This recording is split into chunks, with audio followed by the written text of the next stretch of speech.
chapter 7. We are in 1 Corinthians chapter 7, and chapter 7 is divided into 3 lessons for us. And I think that's a good thing that he did that, because it covers quite a bit of material. The 3 sections that we'll be studying will be verses 1 through 11, which we identify as the proper to enter into the marriage relationship. That was one of the questions I guess they had. Verses 12 through 24, what must a believer do whose unbelieving mate wishes to depart? And then finally, verses 25 through 40, is it advisable for the unmarried to enter into the relationship of marriage? And as we study this, we have to understand that the teaching on marriage that we find in chapter 7 applies both to believers and to unbelievers. We all live under the same law of marriage. There's no distinction from that. Many years ago, I may be incorrect in stating this, but many years ago, Homer Haley had put forth a book on his position about that. And if I'm not mistaken, and I hate to misquote him because I lost my book in the flood, but I think the position that he took was that unbelievers who marry and divorce before they're converted are exempt from this law simply because they lived under the law of the Gentiles. And I think he missed the whole point altogether. And I hate to say that because he's a very knowledgeable man. But as we'll see in just a moment, the teachings of Christ and the affirmation of Paul in these same statements confirm that the believers do live under the same law of marriage as those that believe. Did anybody read this? The handout? Did everybody read it? Okay. It's deep. It's not too deep. Read it. And especially the last half of it, when you have the article by Mike Willis, Not Under Bondage, because we will be discussing that come Sunday.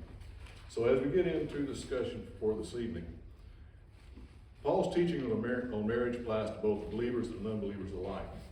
They all live in the same law of marriage that was established by God back in Genesis chapter 2 and verse 24. Man and a woman will leave their parents. They will be united together as one flesh, and they will live like that for the rest of their lives. As it says, therefore man shall leave his father and mother and be joined to his wife, and they shall become one flesh. Now, there is a standard for marriage, and I'm going to be doing a lot of reading tonight to try to get this point through. But there's a standard in marriage that Jesus Christ established. And that standard is not, Paul did not make any addendums to that particular law of marriage. It's kind of like the Constitution of the United States. We have the original document that was written, and later on they make amendments to it, to kind of make things work. Well, that's not what Paul does in chapter 7, even though some will say that when you get to the point where a man and woman is not under bondage if an unbeliever leaves, that is not an addendum to what Jesus is saying. In Matthew chapter 5 and verse 32, he says, but I say unto you that whoever divorces his wife for any reason, except for sexual immorality, causes her to commit adultery, and whoever marries a woman who is divorced commits adultery. Very, very plainly put. Whoever divorces his wife, with the exception of fornication, causes her to commit adultery. That is, that she becomes the object of adultery if she should remarry. And whoever marries a woman who is divorced, under these circumstances, commits adultery. He later says in Matthew chapter 19 and verse 9, whoever divorces his wife except for sexual immorality and marries another commits adultery. And whoever marries her who is divorced commits adultery. Again, very clear cut. If there's a divorce and there's a remarriage, there's adultery involved. Then Mark chapter 10, verses 11 through 12, Jesus said, whoever divorces his wife and marries another commits adultery against her. And if a woman divorces her husband and marries another, she commits adultery. Again, we see that there's a divorce present and there's a remarriage, adultery is committed. The only exception is adultery, or fornication. Whoever divorces his wife and marries another, in Luke chapter 16 and verse 18, whoever divorces his wife and marries another commits adultery, and whoever marries her who is divorced from her husband commits adultery. Same thing. There's a marriage, there's a divorce, and there's a remarriage. Without the exception of adultery, the guilty party commits adultery. And the whole point of this comes down to what he says in Matthew chapter 19 and verse 6. Have you not read that he who made them at the beginning made them male and female, and for this reason a man shall leave his father and mother and be joined to his wife, and the two shall become one flesh.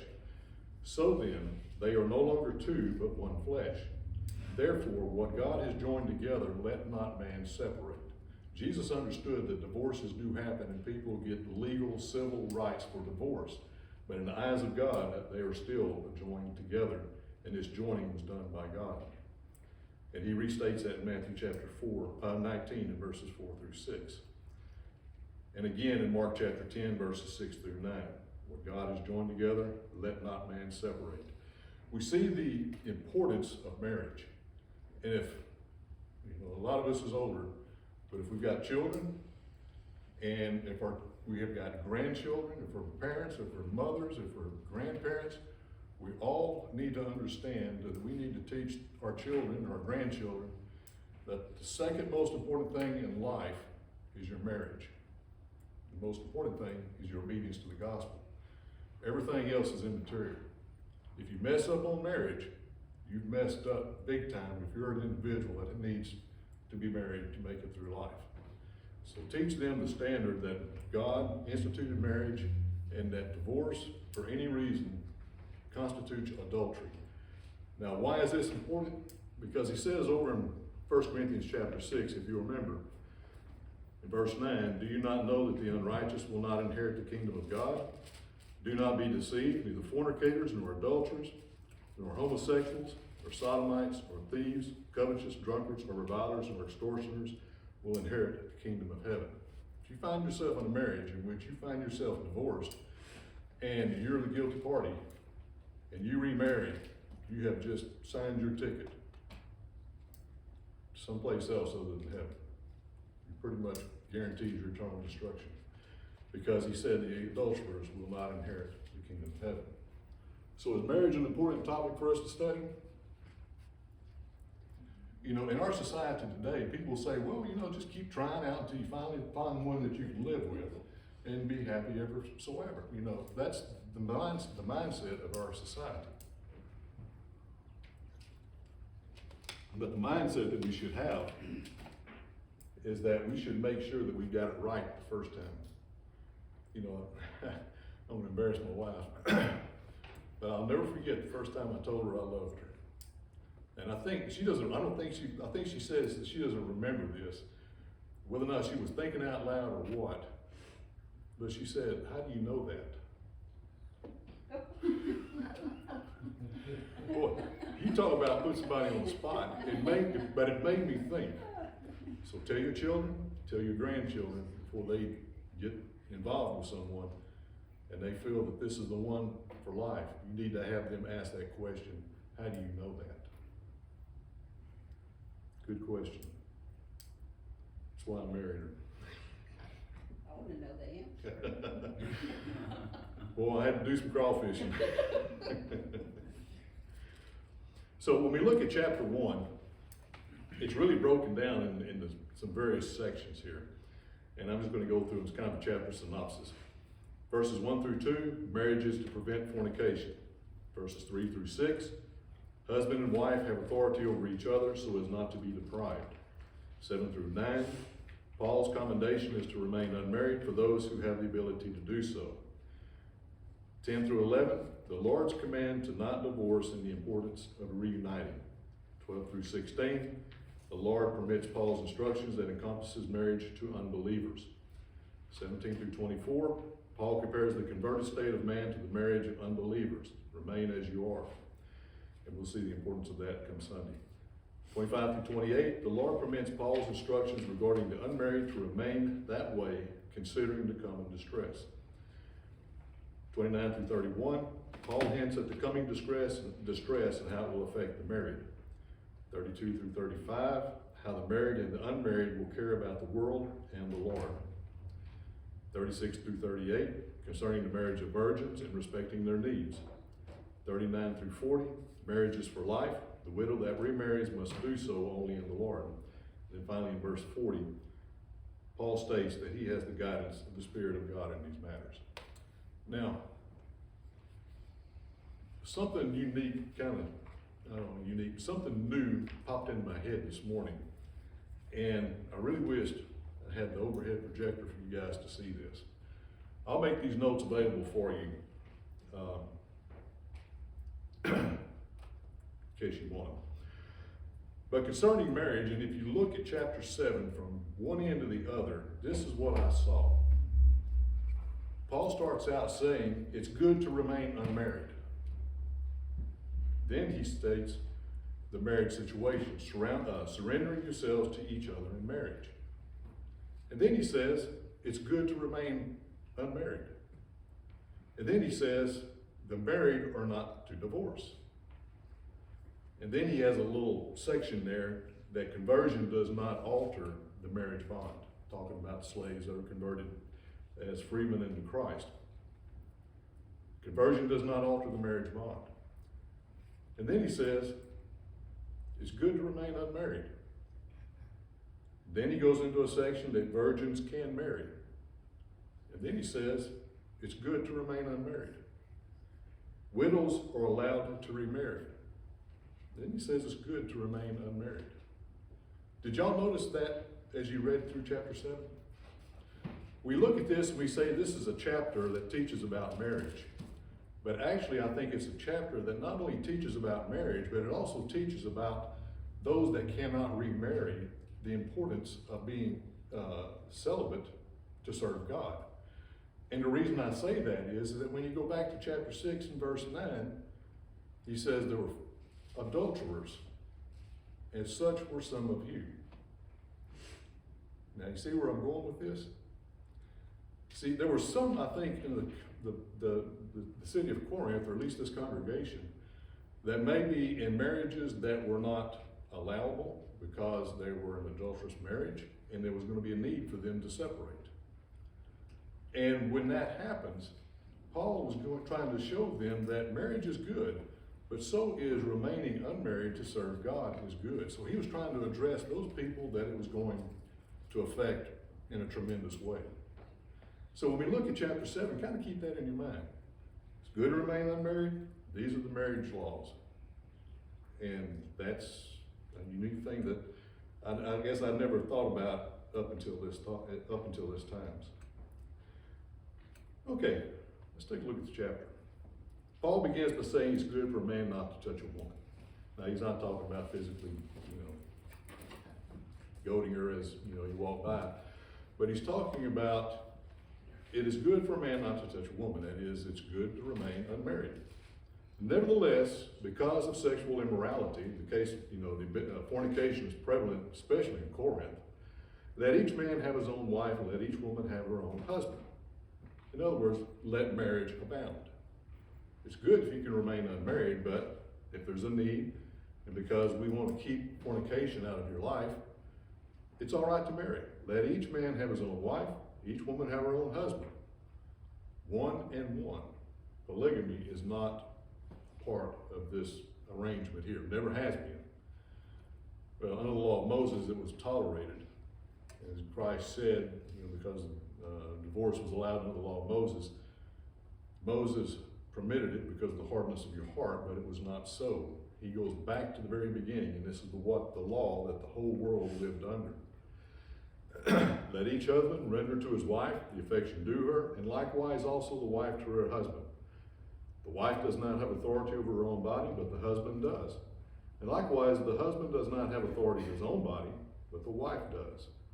So in other words, what they're saying is that when you're married to each other, you're surrendering yourself to each other. You become the slave to your wife becomes a slave to you.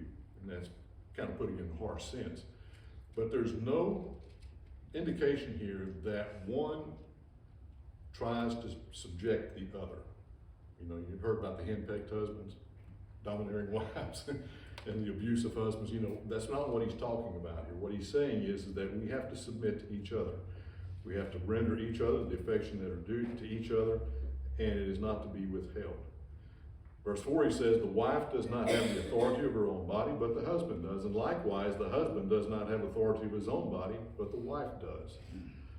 Do not deprive one another, except for a consent of time, that you may give yourselves to fasting and prayer, and come together again, so that Satan may not tempt you, because of your lack of self-control. So now Paul is addressing the intimacy part of marriage. And he's saying that we should not deprive each other of the needs of the one. And that is to make sure that there's a happiness in the union of Christ and in the home, so that the children of Christ, the man and woman who are faithful, will not have the temptation to fall into the sins of the world. Now, I have seen this happen, at least on one occasion, where one individual in the marriage withheld the marriage bed from the other.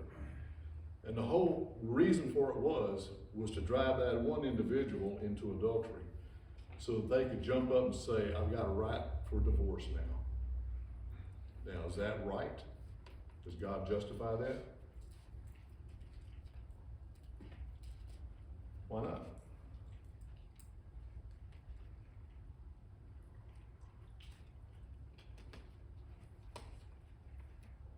Well, first of all, you're causing a child of God to be tempted into sin. You're causing a brother to stumble. And if you're causing a brother to stumble, to cause them to sin, you're actually destroying the temple of God. What did God say about destroying the temple of God? What's he going to do to those people? They are going to be destroyed.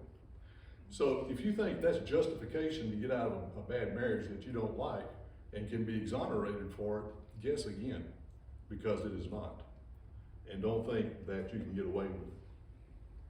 But anyway, he says to come together again because of your lack of self-control. Like a person that is celibate, such as myself, I can control myself. There are those who cannot. But he says, I say this as a concession and not as a commandment. Now, what does that phrase mean? I say this as a concession and not as a commandment.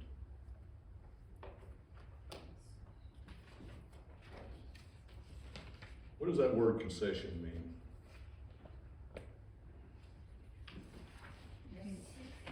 King James said permission. Okay, permission. That particular word, and I have the definition wrote down here. Shows you how organized I am. It is permission given by someone in authority to say what he has to say.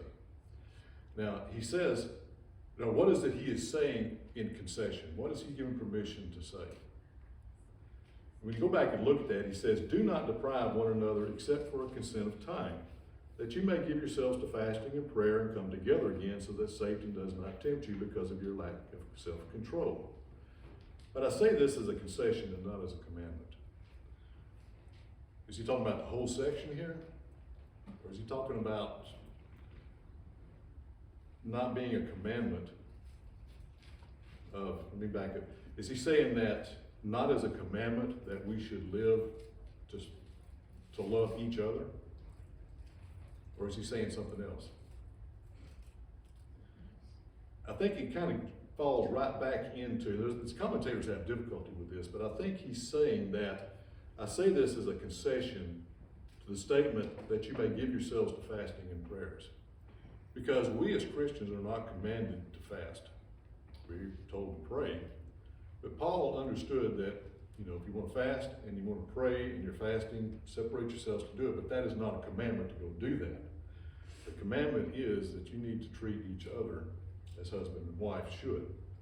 So he says, but I say this as a concession, not as a commandment. I think it goes back to to verse 5 in that particular statement. Then he says, For I wish that all men were even as myself. Now, the New King James says, for I wish.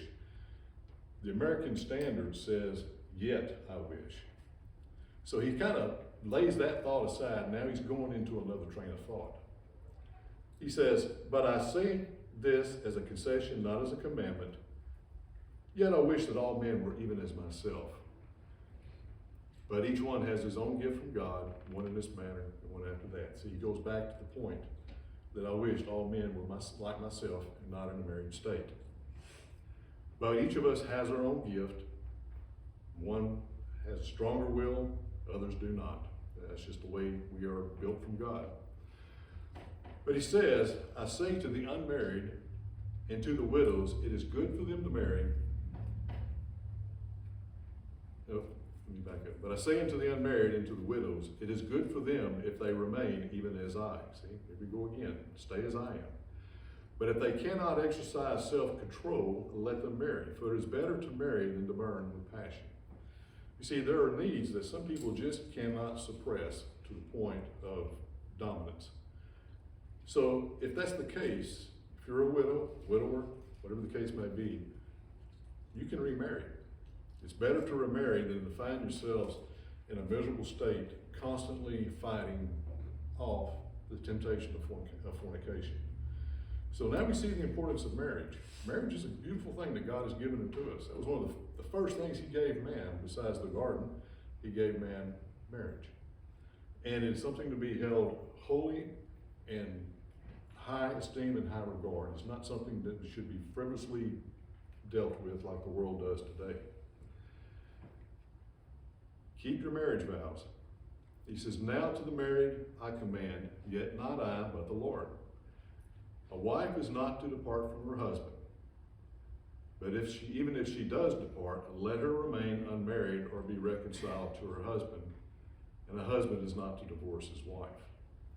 Now, the phrase, let a wife not depart from her husband,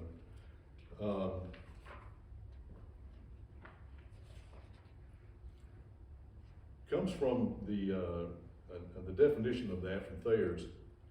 He simply says divorce, and he quotes 1 Corinthians 7:11-15. Strong's definition says to separate, to divide, to part, to put asunder, to depart.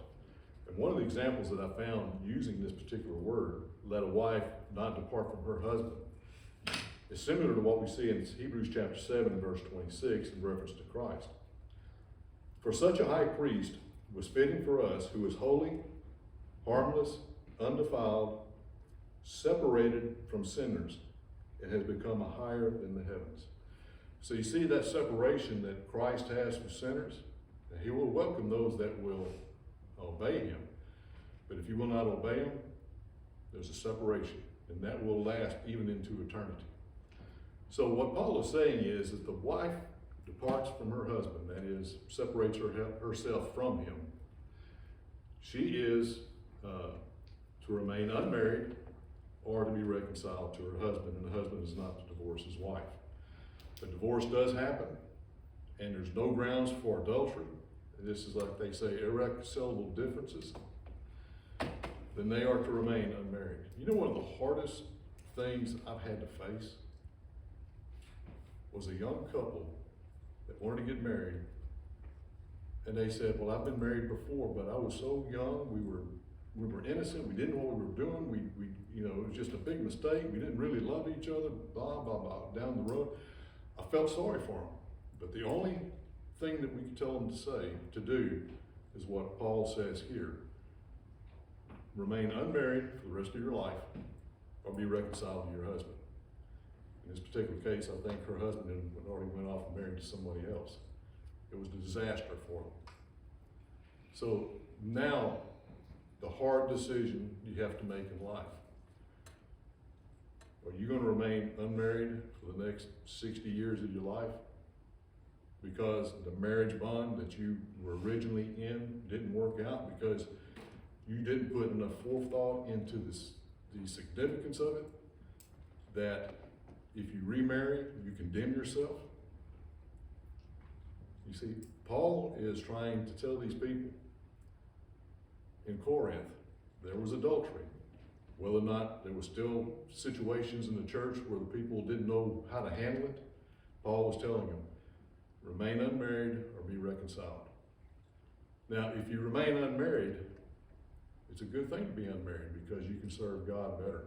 You can serve God without distraction. You can serve God. See how that, as he goes through chapter 7, it's a good thing to remain unmarried because you can serve God.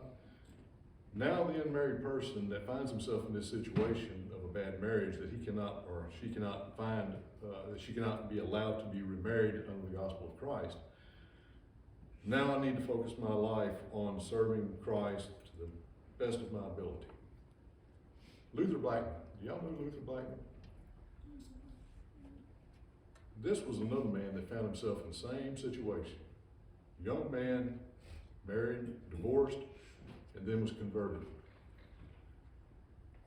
And when he found out the situation of marriage and adultery and what have you, he went back to his wife and pleaded with her to become a Christian and rectify things. She wouldn't do it. And as far as I know, that man served God unmarried his whole life and was a gospel preacher and writer of many books. It can happen.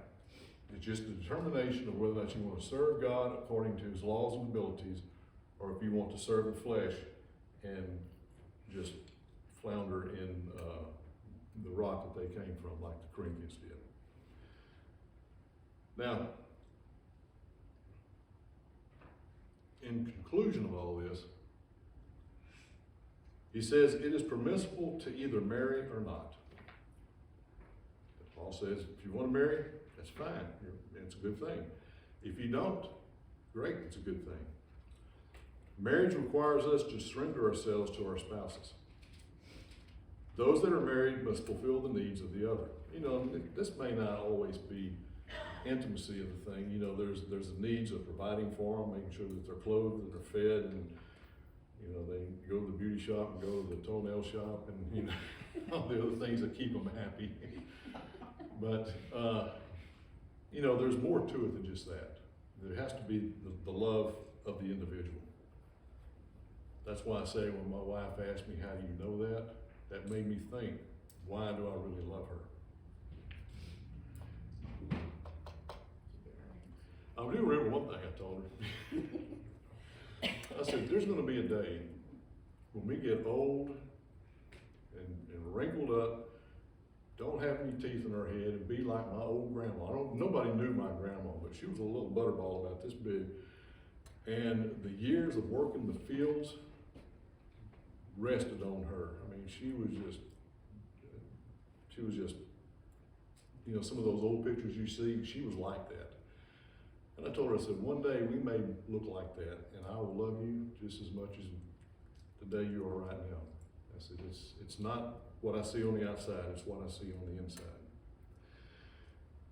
Now, to deny those needs that we have, that we're required to give each other, to deny those needs causes the other to be tempted with fornication. The married should never deprive the other as a way to end a marriage in adultery. If the married divorced, they should remain unmarried or be reconciled. So the first 11 verses here are really pretty simple, but they pack a wallop when you think about what is implied that Paul does not say, but we understand. See, he says that, you know, if you marry, divorce, remain unmarried, or be reconciled.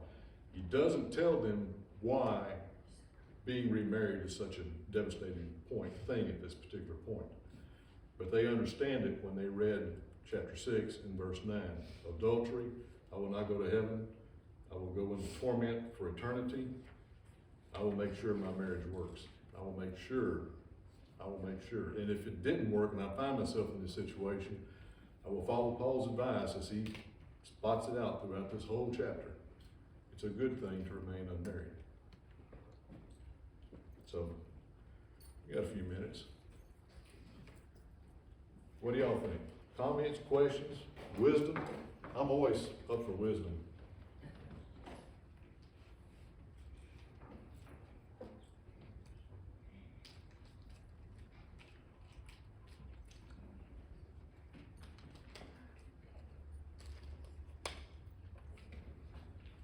Oh, certainly, there's something in marriage that you can, bestow upon me as, excellent wisdom. How about the other, how about a wife that's been abused, like beaten and all this sort of thing, she's been really abused? Well, I will There's say, a verse somewhere there that tells us that she can, yeah, she can leave them but not remarry. if the physical safety of the wife and the children from the husband that, could very easily knock her into, eternity, yes, my recommendation would be remove yourself from such an abusive household. But be prepared that that you do remove yourself and you go through civil divorce, you will find yourself in a situation that Paul says it's best to remain unmarried. So that's why I say, know thy enemy before you get married. And I don't know any other way to say it. Will hasn't been beaten up on you, has he? Not yet, no. If she's not been beaten up on you, She beats up on me.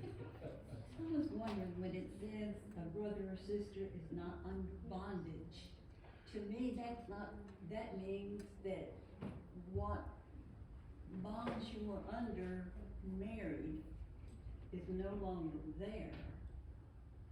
And this person, if they're not under bondage, well, we'll talk about that Sunday morning, but basically when you look at, see, this is another thing. James D. Bells wrote a book called Not Under Bondage. And he took the position that if a woman is married to an unbeliever and the unbeliever departs, then the marriage bond is separated. It's no longer binding. mm-hmm. Even though Paul said in Romans, was it chapter 7, marriage is for life. Okay? So he's saying this is the new amendment to the marriage clause that Jesus didn't tell us about. Okay? So when we look at the word not under bondage in chapter 7, what he is referring to is the situation that she finds herself in. Let's see. In verse 12, if any brother has a wife who does not believe and she's willing to live, the woman does not live there, find out a wife. But if the unbeliever in chapter 15, if the unbeliever departs, let him depart. The brother or sister is not under bondage in such cases. Now, the bondage that we're seeing here is the word, I'll get the words correct come Sunday, is a word for slavery. Whereas the bond that we see in the marriage bond is a uniting. So what Paul is saying is that if the unbelieving husband departs, you're not to enslave yourself to everything possible, even to giving up your belief in Christ to keep this marriage together. You're not to enslave yourself to his every whim to keep this together. If you don't drink, he drinks, and he wants you to drink, you're not to drink just to make him happy. If he wants to go out and carouse and to the dance parties at night and you don't want to do that, you're not going to force yourself to do that just to keep the marriage together. That is the bondage that he's saying. It's a slavery type bondage. So when he says, let them depart, don't find yourself giving up your Christianity and your eternal salvation to keep an unbelieving husband in the marriage. Let him depart.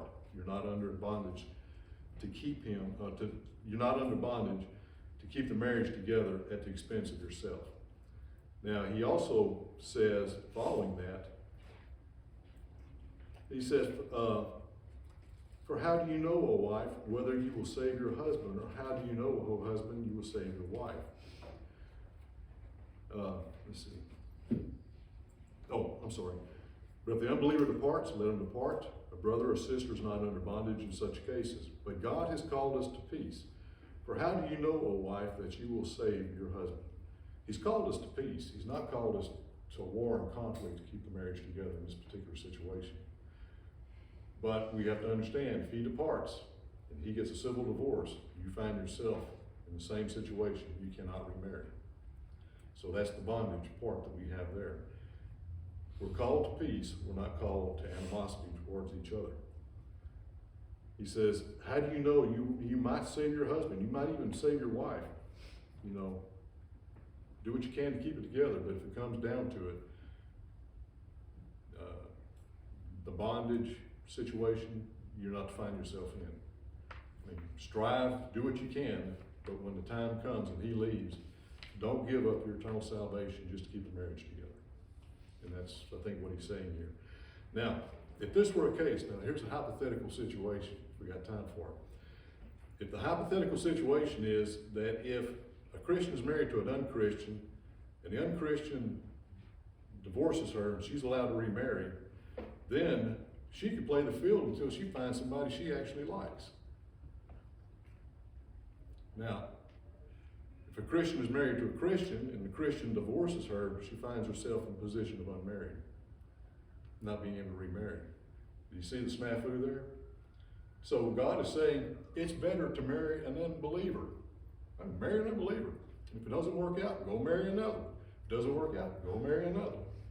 You see, the bondage that we're seeing here is the bondage to keep the marriage together at your expense of your Christianity versus the bond of eternal matrimony, or the bond of temporal matrimony that man has with a wife that Paul says in chapter 7 exists up until death. And then you're allowed to be remarried. So, does that help you out any? Well, bondage is also used when a woman's husband dies. Is that the definition? That's a different definition. I tell you what, if you'll, the last half of this little book, I read it. Not Under Bondage, that's a good one. I mean, Mike Willis did a good job on that, I think. But if you want to see how, you know, I don't want to knock James D. Bells. He did an excellent work on the case of Cornelius. Excellent book. Okay, Not Under Bondage.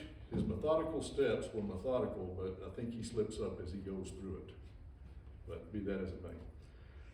We'll talk more about that come Sunday morning, because that's probably going to be a big to-do as we go through it. Now, he does say, verses 17 through 24, it's kind of interesting. He talks about marriage, and all of a sudden, he jumps over here and talks about